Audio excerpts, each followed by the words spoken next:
Sebelum kita ke Wakil Gubernur Jawa Barat, kita terlebih dahulu ke Mbak Imam. Mbak Imam akan belak-belakan siapa sebenarnya backing dari Panji Gumilang ini. Sehingga berpuluh-puluh tahun terkesan tidak tersentuh sama sekali, Mbak Imam.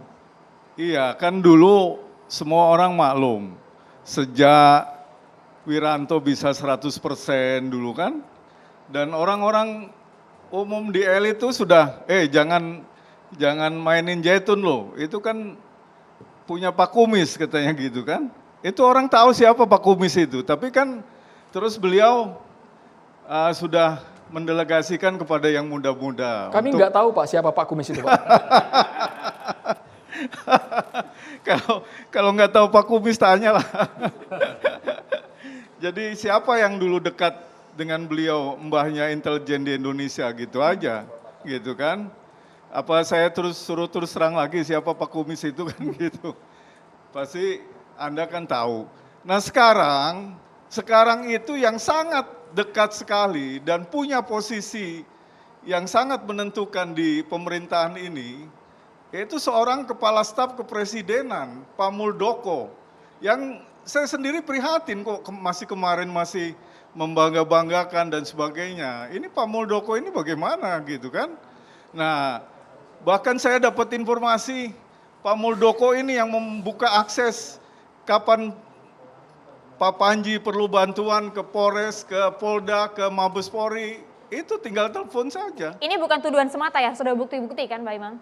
Iya, ini sudah terbukti. Kemarin aja kan, padahal yang dari masyarakat itu yang rencana 3.000, ternyata hanya ratusan aja kan. Itu istilah teman-teman itu, masyarakat bilang biarin kita pemanasan dulu lah. Demo sekarang ini kan kita akan bikin berjilid-jilid nih demo gitu. Jadi kepengen tahu lah apa reaksi Zaitun. Ternyata 1.500 polisi siap siaga. Coba berapa miliar dia harus bayar itu polisi. Kan gitu. Jadi kalau sekarang yang sedang ramai Mbak Imam, Panji Gumilang menegaskan hanya butuh waktu 5 menit untuk mencari identitas orang. Ia mengklaim punya intel andalan. Maksudnya siapa itu ya? Ya itu ada. Saya sudah sering bilang bahwa yang namanya MYR Agung Sidayu, yang notabene adalah adik kandungnya Panji Gumilang, itu agen Interpol di BIN, Badan Intelijen Negara. Itu yang dapat mandat dari Pak Muldoko itu untuk mengakses ke Polres, ke Polda, ke Mabes Polri, gitu. Jadi begitulah permainan. Dengan kekuatan seperti itu, dia berani sekarang. Mau ngomong apapun, dia yakin gak ditangkap. Dan saya terakhir melihat bahwa dia sudah komunikasi dengan Tel Aviv.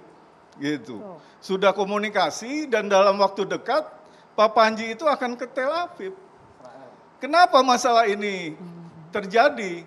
Karena Zaitun sekarang sedang kesulitan untuk membayar apa istilahnya kalau keuangan itu ke bank-bank yang dulu namanya harus bayar 1,1 miliar bayar ini itu belum selesai gitu. Dan sekarang ada yang kredit 60 miliar itu jatuhnya cesi.